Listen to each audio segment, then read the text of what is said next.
Olá, alunos! Olá, alunas, tudo bem?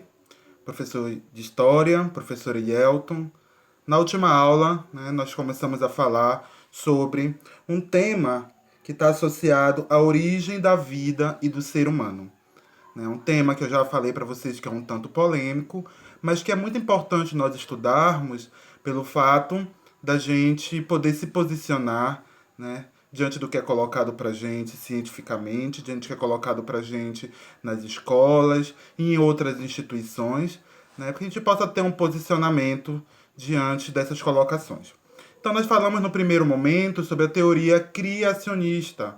Lembrem lá, a teoria criacionista, que é uma teoria que tem como principal característica a explicação da criação do mundo e da criação de todos os seres vivos que habitam esse mundo a partir de uma visão religiosa. Sempre, gente, como eu falei lá na última aula, vai ter a presença daquela divindade suprema, onipresente, onipotente, onisciente, no caso da divindade judaico-cristão, aquela divindade que vai ter o auxílio de outras divindades, no caso da cultura religiosa iorubá, aquela divindade que vai criar a fauna, que vai criar a flora, que vai criar todos os seres vivos, do caso do grupo dos Guarani. Então, sempre vai ter a presença de um ser inteligente, sempre vai ter a presença de um ser superior que vai criar todas as formas de vida que habitam que habitam o mundo. Tá ok, galerinha? Então, a partir de agora nós vamos ver uma outra teoria, que é a teoria evolucionista.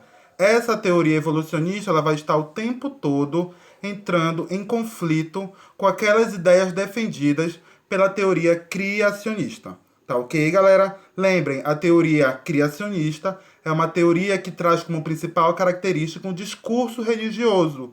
Já a teoria evolucionista é uma teoria que traz como principal característica um discurso científico. Não à toa, a teoria evolucionista é uma teoria que vai ser elaborada e desenvolvida por diversos cientistas.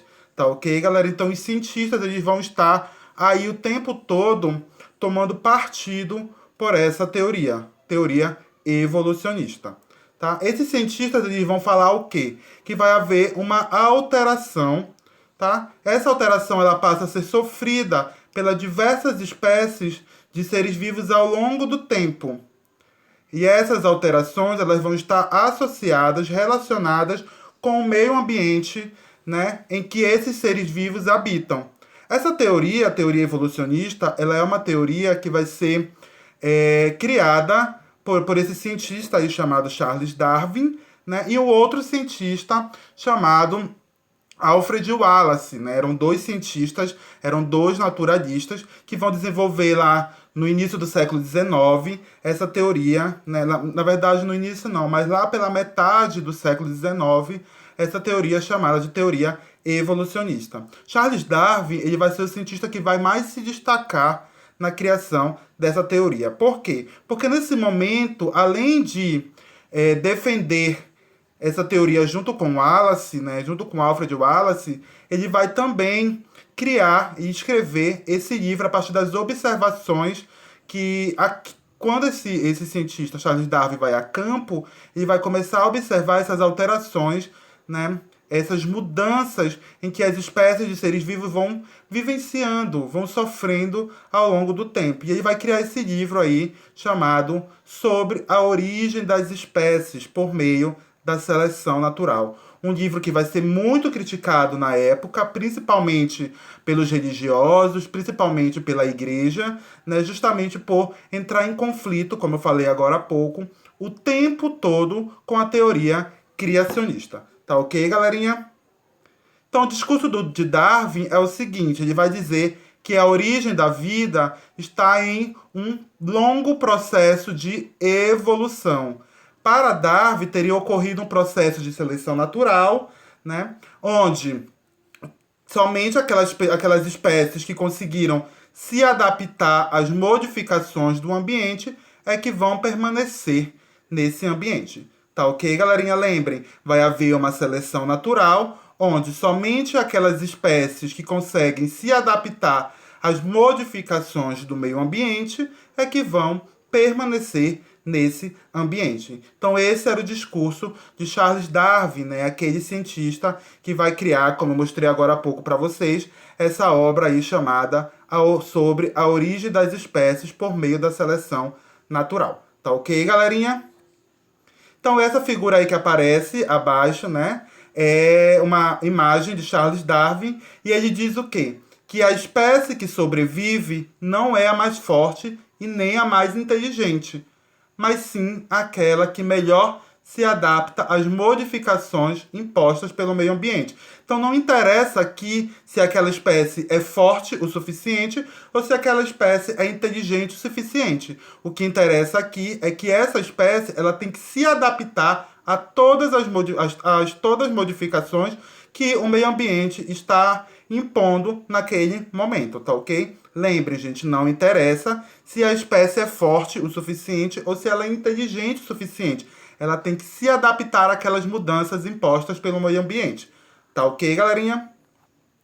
Então, Darwin, com essa teoria, ele vai chocar o mundo todo. Por quê? Nesse momento, gente, século XVIII, século XIX, o mundo ele ainda está muito preso àquelas ideias defendidas pela igreja. Embora, né, a ciência tenha ganhado um espaço muito grande nesse período, as pessoas ainda estavam vivenciando corriqueiramente, né, com intensidade, a sua fé, a sua religiosidade. Então, essa teoria evolucionista, ela vai ser uma teoria, como eu falei agora há pouco, que vai tentar derrubar aquela teoria criacionista. O que diz a teoria criacionista? Que nós, seres humanos, que a Terra em que nós vivemos, né, foi criado por um Deus, por um ser inteligente, né, por um ser supremo, que vai criar tudo, que vai criar a Terra e que vai criar toda e qualquer forma de vida que existe nessa Terra. Então Charles Darwin chega com essa nova teoria, a teoria evolucionista,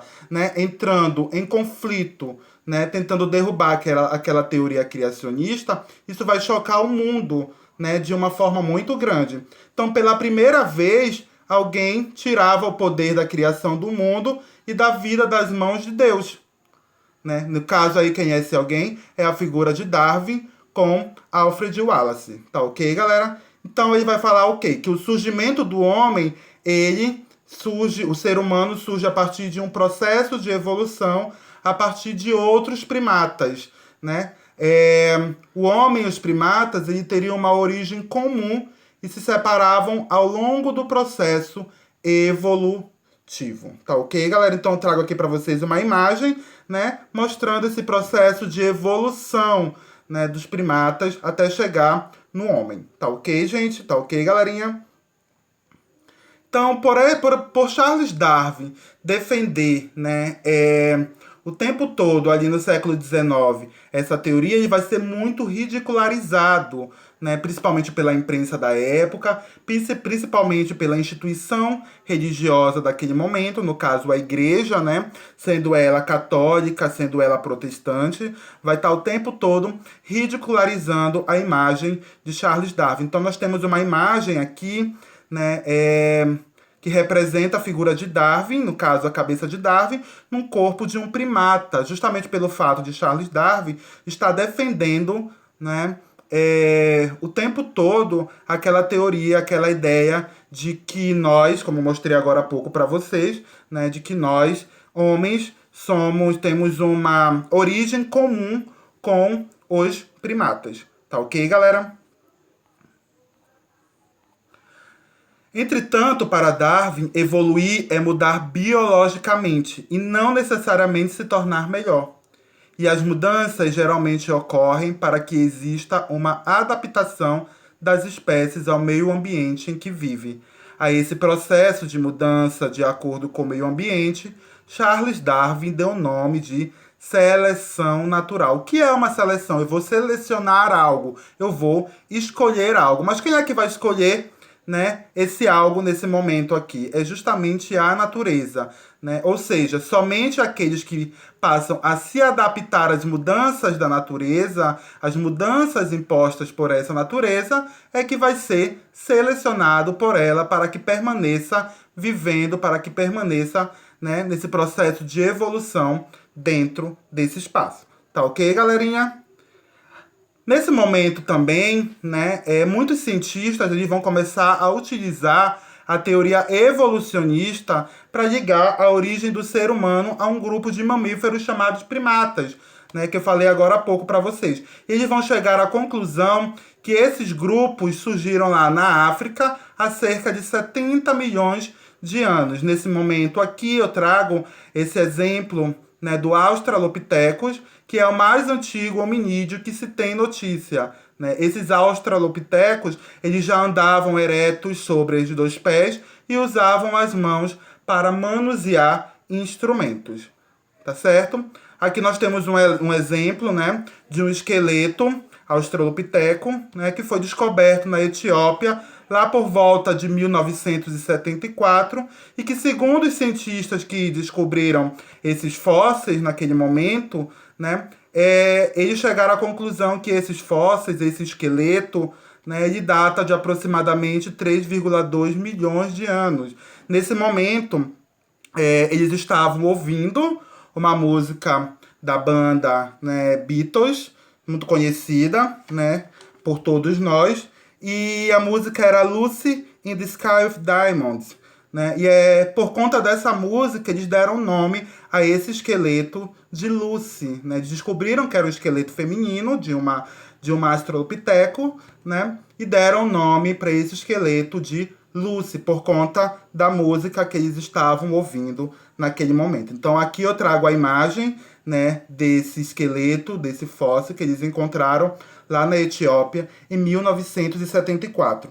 Só que em 2010 também foi descoberto na Etiópia, né, um outro esqueleto de 400 mil anos mais velho que o de Lucy. Né, um esqueleto que, segundo esses cientistas, né, um esqueleto australopiteco também, né, que segundo esse cientista tem aproximadamente 3,6 milhões de anos. Tá ok, galerinha?